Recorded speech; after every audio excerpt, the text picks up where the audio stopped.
This is building automation and control systems.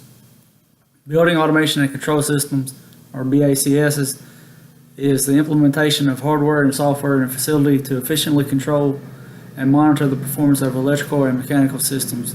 They originally began as energy management control systems and are sometimes referred to as building automation systems.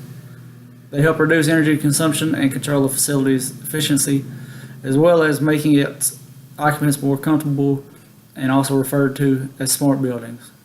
They have changed tremendously over the last 4 decades and have become fully integrated, and the system's components can be monitored and controlled via enterprise systems. These enterprise systems allow a facility manager to monitor and control it from just about anywhere at any time, as well as receive alarms when there are issues with the system. This technology is commonly seen in commercial buildings, but has become popular among consumers and is seen on a smaller scale in residential buildings. The BACS is used controllers to control lighting, HVAC systems, security systems, and mechanical equipment such as boilers and chillers. These BACSs offer many advantages to traditional manual control of systems in a building, one of which is the control of the HVAC system to provide an energy efficient building by monitoring and reacting to thermal and refrigeration demands depending on the use of the building and how it's programmed. They also use VAV boxes and variable frequency drives to improve the efficiency of the HVAC system.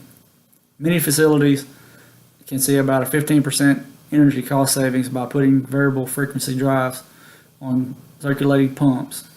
Another benefit in today's building efficiency is the programming of lighting systems to automatically turn off lighting in a room during hours that it's not occupied through the use of occupancy sensors. This can be seen to generate between 10 to 30% savings. Security is also improved by the use of cameras to monitor and record areas of the facility during potential situations and also deter negative actions. Another benefit of the BACS encompasses the boiler room and chillers. The facility manager has the ability to monitor the status of their equipment from anywhere using a web-based interface and make override changes. The BACS also has the ability to detect alarms or malfunctions with equipment and switch over to redundant pump or chiller when necessary. There are also disadvantages to the system as well.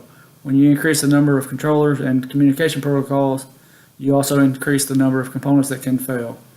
Along with some of these failed components, false alarms or alerts can be issued, generating unintended chaos. These systems must also be maintained, and more training is required to use and maintain the systems. Also, with today's systems being linked to enterprise systems, they are more vulnerable to cybersecurity issues. Over the last 4 decades, the way equipment in a building is controlled has changed tremendously. They were first seen in large-scale commercial buildings such as hospitals, airports, and office buildings, and were originally designed to help manage energy consumption. During the 1970s, they reduced electrical consumption by controlling lighting, fire alarm and detection, and HVAC systems. These early systems were a black and white terminal connected to a mini computer that networked to proprietary protocols to field devices. During the 1980s, direct digital controllers, DDCs, was developed and replaced pneumatic controls, but the actuation was still done with pneumatic actuators. Control systems were beginning to reach into more buildings like municipal buildings, schools, and universities. An automation system in the 1980s upgraded to a color monitor connected to a PC that was networked to multiple DDC panels. The 1990s refined 2 key parts of the BACS's connectivity and open protocols. It was during this time that manufacturers began using common communication protocols, allowing users to purchase products from a variety of suppliers instead of being concerned with connectivity issues. BACnet and Lawn Talk were developed by working with industry leaders in lighting control, industrial control, and food service to help develop devices that were interoperable using open system standards. This interoperability allowed BACSs to be seen of value by more facilities such as museums, hotels, and shopping malls. At this time, we use web browsers as a user interface via a PC connected to supervisory control panels that were networked to field controllers.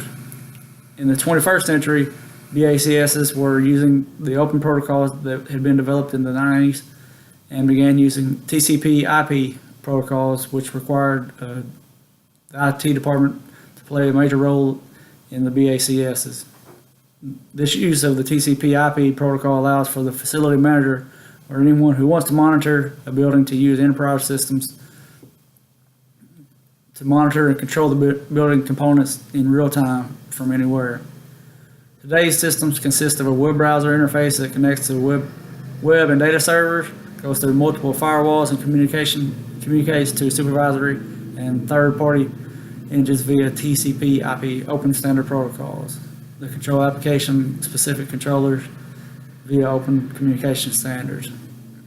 The improvements in BACSs have given managers the capability to monitor and control many of their systems via the enterprise system through web browsers on their PC or mobile devices. These advances in technology are able to send real-time notification to managers if imminent danger occurs, such as a fire or security breach. When using the data provided to them, they're able to streamline workflow and make better decisions on what equipment needs to be addressed. Continuous improvement help make a facility more environmentally friendly and sustainable, as well as more comfortable to the occupants. This system uses a network to allow for interoperability of the web-based user interface to monitor and control all of the devices on the BACS. We can program the system as well as use occupancy sensors to adjust the HVAC for when the building is occupied or not. And we can also program the system to use lighting sensors or adjust the amount of light that needs to be generated depending on the amount of external light that's coming into the building, or close the shades completely if that's desired by the occupant. BACSs are most commonly seen in commercial buildings, but for around $100, a consumer can purchase a Pi Raspberry 2 to be used as a server, along with a Z-Stick to wirelessly control Z-Wave peripheral devices at their home. The homeowner must, however, have devices that are Z-Wave compatible or purchase inline Z-Wave switches to control lighting or their HVAC or whatever device they want to control. This is only a few of the possible uses that a homeowner can easily and affordably use to automate their home. The homeowner can control and monitor whatever devices they have in their home through a web browser on a PC or any mobile device. BACSs have given facility managers the ability to efficiently control and monitor the performance of electrical and mechanical systems. They were originally implemented to reduce energy consumption and have changed tremendously over the last 4 decades. They have become fully integrated, and facilities components can be monitored and controlled via an enterprise system to efficiently control and monitor all of its systems, as well as making it more comfortable for the occupants. These enterprise systems allow a facility manager to monitor and control it from just about anywhere at any time, as well as receive alarms when there are issues with the system. And as I said, BACSs are commonly found in commercial buildings, but have become more popular among homeowners.